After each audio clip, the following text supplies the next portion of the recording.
నమస్కారం అండి. మనం ముందు చెప్పుకున్న ఎపిసోడ్లో రాసుల గురించి గ్రహాల గురించి చెప్పుకున్నాం. మీరు ఇది బట్టి కట్టాలండి, మైండ్లో ఉండిపోవాలి. మీకు ఈ రాసుల గురించి మైండ్లో నిలిచిపోవాలి. మేషం, వృషభం, మిథునం, కర్కాటకం, సింహం, కన్య, తుల, వృశ్చికం, ధనస్సు, మకరం, కుంభం, మీనం అని 12 రాసులు ఉంటాయి. అయితే నేను ముందటి ఎపిసోడ్లో ఒక పాయింట్ మర్చిపోయాను. ఏంటంటే రాసుల ప్రమాణం మొత్తం 12 రాసులకి ఒక్కొక్క రాశిలో 30 డిగ్రీల ప్రమాణం ఉంటుంది. మొత్తం రాశి చక్రం కలిపి 360 డిగ్రీలు, ఒక్కొక్క రాశి కలిపి 30 డిగ్రీల చేస్తే 12 రాసులు వస్తుంది. ఓకే, ఈ క్యాల్కులేట్ చేయడం మర్చిపోయాను. తర్వాత ఈ క్యాల్కులేషన్ మీదే తర్వాత ఈ నక్షత్రాలతోని డిగ్రీలతో వచ్చి అక్కడ మన క్యాల్కులేషన్ అనేది ప్రారంభం అవుతుంది. ఓకేనా? తర్వాత మనం మిత్రుల గురించి శత్రువుల గురించి తెలుసుకుందాం. ఎవరెవరికి మిత్రులు, ఏ విధంగా మిత్రులు అవుతారు, ఎంత ఈజీగా ఉంటుందో చూద్దాం. దాని గురించి తెలుసుకుందాం. ఇక్కడ నేను రాశి చక్రంలో గ్రహాలు వేయలేదు, ఓన్లీ రాసుల పేర్లు మాత్రమే రాశాను.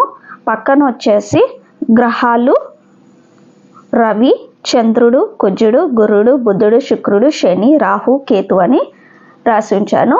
తర్వాత ఈ ఒక గ్రూప్ ఉన్నప్పుడు దాంట్లో కొంతమంది మిత్రులు అవుతారు, కొంతమంది శత్రువులు అవుతారు. కొంతమందికి పడుతుంది, కొంతమందికి పడదు. సో ఆ విధంగానే సేమ్ గ్రహాలలో కూడా కొన్ని మిత్రగ్రహాలు, కొన్ని శత్రుగ్రహాలు అనేటివి ఉంటాయి. అందులో వీళ్ళు మిత్రులే. ఈ గ్రూప్ ఒక గ్రూప్ ఫామ్ అయింది, ఈ గ్రూప్ అనేది ఇంకొకటి ఫామ్ అయింది. సో వీళ్ళకి శత్రువులు, వీళ్ళకి శత్రువులు. ఆ విధంగా మనం తెలుసుకొని మైండ్లో పెట్టుకుంటే తర్వాత మనం ప్రిడిక్ట్ చేయడానికి చాలా ఈజీగా ఉంటుంది. సో ఇక్కడ ఫస్ట్ మిత్రగ్రహాలు వచ్చేసి రవి, చంద్రుడు, కుజుడు, గురుడు, కేతువు. వీళ్ళు పాజిటివ్ వైబ్స్ అన్నమాట. సో ఇక్కడ వచ్చేసి వీళ్ళు కూడా మిత్రులే, కానీ వీళ్ళకి శత్రువులు. వీళ్ళు వచ్చేసి మిత్రులే, వీళ్ళు నెగిటివ్ వైబ్స్. బుధుడు, శుక్రుడు, శని, రాహువు. ఒకవేళ మన రాశి అనేది ఈ శత్రుగ్రహాలలో పడింది అనుకోండి, వీళ్ళు పాజిటివ్గానే మనకు పనిచేస్తాయి అన్నమాట. అప్పుడు వీళ్ళు పాజిటివ్ వైబ్స్ కాబట్టి వీళ్ళు కొద్దిగా నెగిటివ్ ఉండడానికి ఉంటుంది, కానీ మామూలుగా అయితే పాజిటివ్గానే ఉంటుంది. ఒకవేళ మన గ్రహాలు వీళ్ళ రాశులలో పడ్డాయి అనుకోండి, లేదా మన రాశులు వీళ్ళ గ్రహాలు ఉన్నాయనుకోండి, అప్పుడు వీళ్ళు ఎలాగో నెగిటివ్ వైబ్స్ కదా. సో వీళ్ళ వైబ్స్ అనేది మన రాశి మీద పడుతుందన్నమాట. ఇక్కడ సాధారణ జ్యోతిష్యంలో చూద్దాం. ఫస్ట్ మేషరాశి నుండి ప్రారంభిద్దాం. మేషం 1, 2, 3 రాశి, 4 రాశి, 5 రాశి. ఓకే, సో ప్రతి రాశికి 5వ రాశి మిత్ర రాశి అవుతుందని మనం గమనించాలి. ఇప్పుడు మేషం ఉంది, మేషానికి అధిపతి ఎవరు? కుజుడు. సో కుజుడు 1, 2, 3, 4, 5వ రాశి. 5వ రాశికి అధిపతి ఎవరు? రవి అన్నమాట. సో మొదటి రాశికి 5వ రాశి 5వ గ్రహం మిత్రత్వం అవుతుంది, మిత్రగ్రహం అవుతుంది. సో కుజుడికి రవి ఇక్కడ చూడండి, కుజుడికి రవి మిత్రగ్రహం అన్నమాట. మిత్ర రాశి కూడా అవుతుంది, మిత్రగ్రహం కూడా అవుతుంది. ఓకేనా? అలాగే వృషభం తీసుకుందాం. వృషభానికి 1, 2, 3, 4, 5. వృషభానికి ఎవరు అధిపతి? శుక్రుడు. సో ఇక్కడ కన్యకి ఎవరు? బుధుడు. సో ఇక్కడ వచ్చేసి బుధుడు, శుక్రుడు. ఇక్కడ చూడండి మిత్రగ్రహాలు ఇలా అన్నమాట. బుధుడు, శుక్రుడు ఫ్రెండ్స్. అలాగే మిథునం చూద్దాం. 1, 2, 3, 4, 5. సేమ్ మిథునంకి ఎవరు అధిపతి? బుధుడు. ఇక్కడ చంద్రుడు, రవి, ఇక్కడ కూడా బుధుడు, ఇక్కడ శుక్రుడు. సేమ్ వచ్చింది. బుధుడు, శుక్రుడు ఫ్రెండ్స్ అన్నమాట. ఈ విధంగా మనం క్యాల్కులేట్స్లో ప్రతి గ్రహానికి 5వ రాశి మిత్ర రాశి అవుతుంది. ఇప్పుడు ఇక్కడ ఉంది కదా 5, 1 2 3 4 5. ఇక్కడ ధనస్సు అంటే రవికి గురుడు ఫ్రెండ్, స్నేహితుడు అనమాట. రవి గురుడు ఫ్రెండ్. అలాగే ఇక్కడ సేమ్ 1 2 3 4 5. ఇక్కడ బుధుడు కదా ఇక్కడ, అందుకనే మీకు చెప్తున్నాను బాగా బట్టి పట్టాలి. ఎవరి హౌస్ ఎవరికి, ఏ ఇల్లు ఎవరికి కేటాయించారో అది మీరు పక్కాగా మీ మైండ్లో కూర్చుండి పెడితే మీకు అనేది ఇది చాలా అర్థమవుతుంది. ముందు చాలా ఫాస్ట్గా ఉంటుంది. అందుకనే మీరు ప్రాక్టీస్ చేయాలన్నమాట. బాగా ప్రాక్టీస్ చేస్తేనే మీకు అర్థమవుతుంది. ఇక్కడ మీ గురించి ఇక్కడ గ్రహాల పేర్లు రాస్తున్నాను. పాపం చాలామంది చాలా స్లో ఉంటారు, అస్సలు బుర్రకెక్కదనమాట. చాలామందిని చూస్తాను నేను, అస్సలు అర్థం కాదు. అందుకనే వారి కోసం నేను గ్రహాల పేర్లు కూడా ఇక్కడ బాక్స్లో రాయడం జరుగుతుంది. చూద్దాం. కుజుడు, ఇక్కడ శుక్రుడు, ఇక్కడ బుధుడు.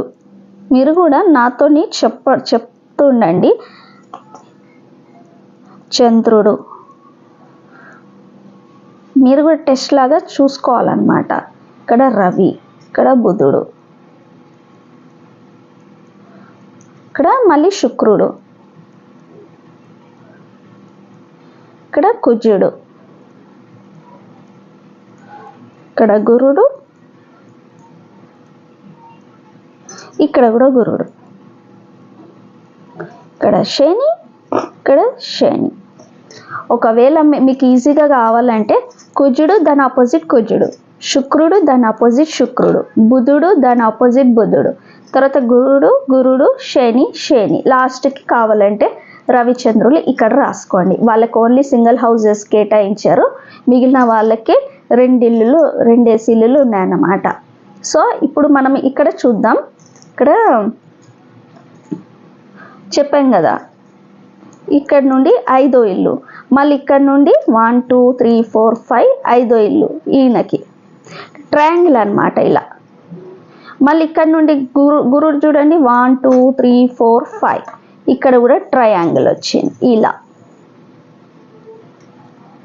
ఓకే, మళ్ళీ ఇక్కడ చూడండి 1 2 3 4 5 ఈ విధంగా, మళ్ళీ 1 2 3 4 5 ఇలా, మళ్ళీ 1 2 3 4 5 ఈ విధంగా ట్రయాంగిల్లో మిత్రులు అన్నమాట వీళ్ళు. శుక్రుడు, ఇప్పుడు బుధుడు ఉన్నాడు కదా, బుధుడు 1 2 3 4 5 బుధ శని ఫ్రెండ్స్. చూడండి ఇక్కడ బుధుడు శని ఫ్రెండ్స్ అన్నమాట. మళ్ళీ శని నుండి చూడండి 1 2 3 4 5 శుక్రుడు వచ్చేసేయండి, శని శుక్రుడు ఫ్రెండ్స్. ఈ విధంగా ఒకవేళ ఇప్పుడు అర్థమైంది కదండి. ఒకవేళ గ్రహాలు ఫ్రెండ్ టు ఫ్రెండ్ ఇంట్లో వచ్చి కూర్చునే అనుకోండి, పాజిటివ్ వైబ్స్ ఇస్తాయి అన్నమాట. అంటే అంత మనం మంచిగా జరుగుతుంది. ఒకవేళ రవి వచ్చేసి శని ఇంట్లో కూర్చున్నా, శని వచ్చేసి చంద్రుడి ఇంట్లో కూర్చున్నా, లేదా బుధుడు వచ్చేసి గురుడి ఇంట్లో కూర్చున్నా, అలా ఉన్నారనుకోండి, లేదా బుధుడు గురుడు కలిసి ఉన్న మనకి నెగిటివ్ వైబ్స్ అనేది స్టార్ట్ అవుతాయి.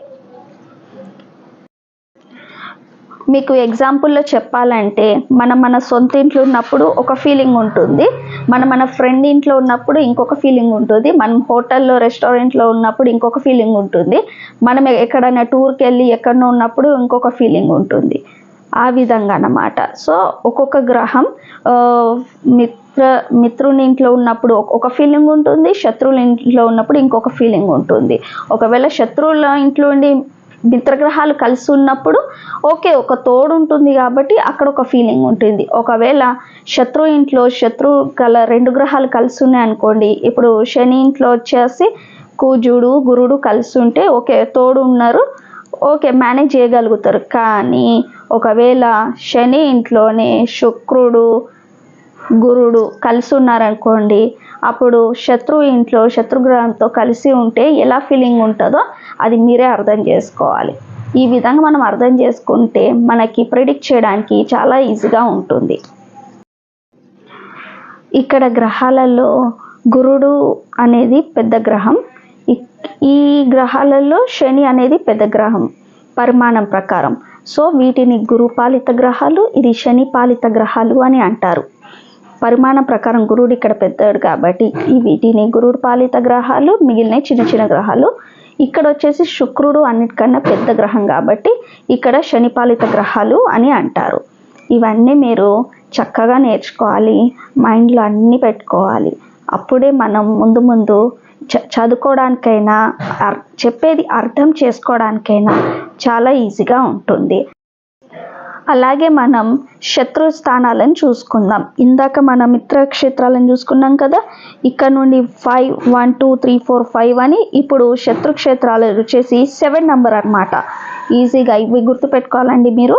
7 నంబర్ 1 2 3 4 5 6 7. సో కుజుడికి ఆపోజిట్ శుక్రుడు శత్రువు అన్నమాట. అలాగే శుక్రుడికి ఆపోజిట్ కుజుడు. సో ఇక్కడ గురుడు చూడండి, ఇలా ఆపోజిట్ చూసేయాలి మీరు.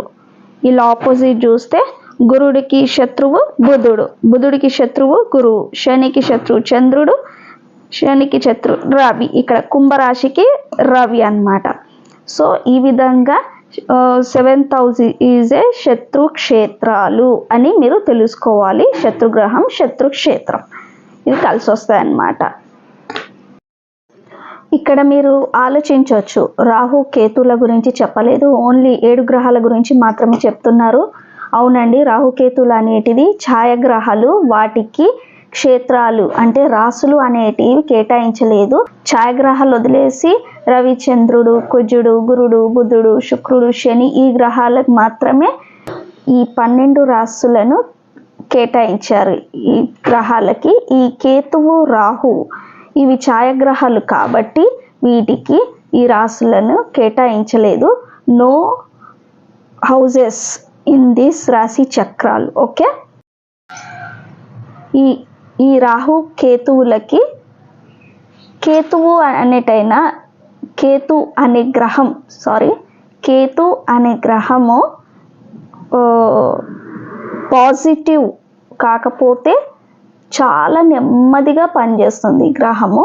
ఈ రాహు అనే గ్రహము నెగటివ్ సైడ్ ఉంది కాబట్టి ఈ రాహు దశలో పాజిటివ్ జరుగుతుంది. ఆ దశ అంతర్దశ, ప్రాణదశ, సూక్ష్మదశ, ప్రాణదశ ఈ భుక్తులు ఉంటాయి కదా, దాంట్లో పాజిటివ్ జరుగుతుంది. రాహు అనేది నెగటివే, ఆశ ఉంటుంది, దురాశ ఉంటుంది. ఇక్కడ వచ్చేసి మనం అన్ని వదులుకోవాల్సి వస్తుంది. కేతుగ్రహం అనేది మోక్షం వైపు తీసుకెళ్తుందండి. అంటే మనకున్న కోరికలన్నీ తీసేస్తుంది. బంధుత్వము అంటే ఇది ఉంటుంది కదా, అటాచ్మెంట్ చేసి డిటాచ్మెంట్ చేస్తుంది కేతుగ్రహం.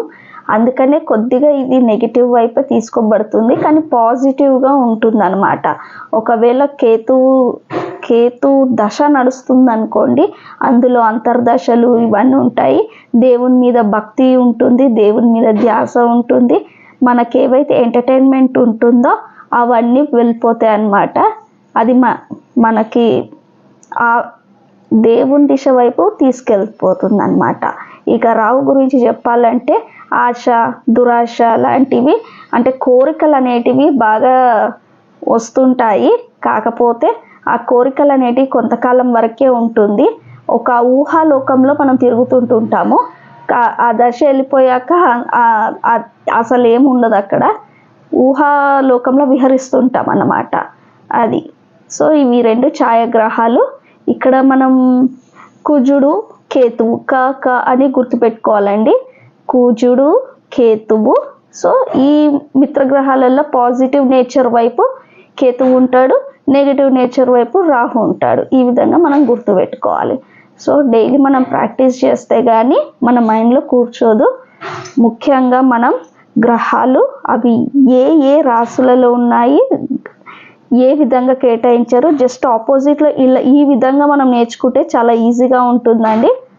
అంతే. మళ్ళీ 5th house is a friendly houses and 7th houses are negative enemies houses అని మనం గుర్తుపెట్టుకోవాలి. ఓకేనా.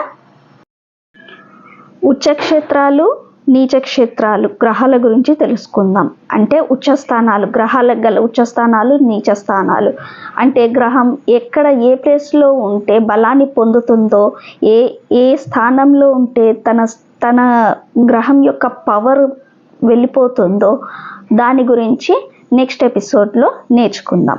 అప్పటి వరకు ప్రాక్టీస్ చేయండి, బాగా నేర్చుకోండి. ధన్యవాదాలు.